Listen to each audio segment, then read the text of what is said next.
মাদারীপুর রাজৈরে জুলাই শহীদদের শ্রদ্ধাঞ্জলি ও কবর জিয়ারত। স্টাফ রিপোর্টার এমডি হীরার রিপোর্টে বিস্তারিত। আজ 5ই আগস্ট রোজ মঙ্গলবার সকাল 10 ঘটিকার সময় মাদারীপুর জেলা রাজৈর উপজেলা জুলাই শহীদদের প্রতি বিনম্র শ্রদ্ধাঞ্জলি অর্পণ করে রাজৈর উপজেলা নির্বাহী অফিসার মোহাম্মদ মাহফুজুল হক। গণ অভ্যুত্থানের শাহাদাত বরণকারী শহীদদের বর্ষপূর্তি উপলক্ষে রাজৈর উপজেলা প্রশাসনের আয়োজনে শহীদদের শ্রদ্ধাঞ্জলি ও দোয়া অনুষ্ঠানের আয়োজন করা হয়। উক্ত দোয়া অনুষ্ঠানে রাজৈর উপজেলা প্রশাসন, ইউনিয়ন চেয়ারম্যান, উপজেলা বিভিন্ন দপ্তরের অফিসারবৃন্দ ও স্থানীয় গণ্যমান্য ব্যক্তিবর্গ শহীদ পরিবারের সদস্য শরীক হন।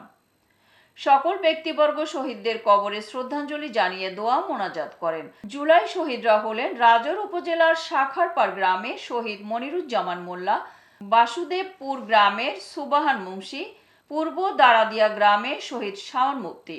কবর জিয়ারত দোয়া অনুষ্ঠানে নির্বাহী কর্মকর্তার সফর সঙ্গী হিসেবে উপস্থিত ছিলেন রাজৈর উপজেলা কৃষি কর্মকর্তা শাশ্বতী ছন্দা দেবনাথ, প্রাণী সম্পদ কর্মকর্তা ডাক্তার সিরাজুল ইসলাম, উপজেলা সমাজ সেবা কর্মকর্তা বাদশা ফয়সাল, উপজেলা বিআরডিবি কর্মকর্তা সাগর সাহা, বদরপাশা ইউনিয়নের চেয়ারম্যান মোহাম্মদ গোলাম ফারুক হাওলাদার, ইসিপুর ইউনিয়নের চেয়ারম্যান বীর মুক্তিযোদ্ধা মোহাম্মদ মোশাররফ মোল্লা সহ বিভিন্ন দপ্তরের কর্মকর্তা কর্মচারীবৃন্দ ও শহীদ পরিবারের সদস্যবৃন্দ। উল্লেখ্য, শহীদ মনিরুজ্জামান মোল্লা, শহীদ সোবাহান মুন্সি, শহীদ শাওন মুফতি ঢাকায় গণ অভ্যুত্থানে মৃত্যুবরণ করেন। এতক্ষণ সঙ্গে থাকার জন্য ধন্যবাদ। ION-TV নিয়মিত আপডেট পেতে ভিজিট করুন আমাদের ওয়েবসাইট, ফেসবুক, ইনস্টাগ্রাম ও ইউটিউব চ্যানেলে।